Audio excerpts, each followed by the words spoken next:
आज मी तुम्हाला दाखवणार आहे रेनकोट कसा वापरावा, रेनकोटचे प्रकार किती आहेत। चला तर मग सुरुवात करूया।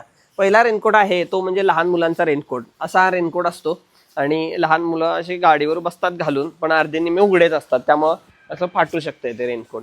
त्याचबरोबर दुसरा रेनकोट आहे हा असा एक रेनकोट असतो।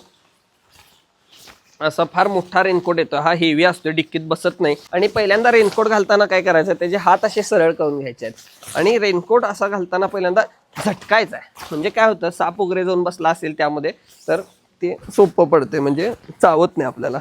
आत काहीतरी चावल्यावर आपल्याला कळते, मग नंतर काहीतरी चावले आपल्याला, तो असा आपण घालू शकतो। बघा असं कोट सारखं आहे, पण याच्यावर एक साईडलाच बसावं लागते, असं बसावं लागते, म्हणून हा लेडीज रेनकोट आहे असं म्हटलं जाते याला।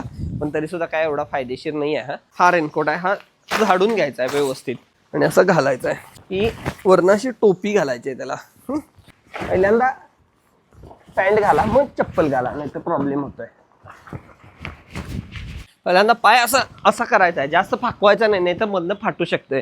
आणि असं गाडीवर बसायचं आहे आणि असं पुढं वागून चालायचं आहे, जेणेकरून पाणी जास्त जाणार नाही।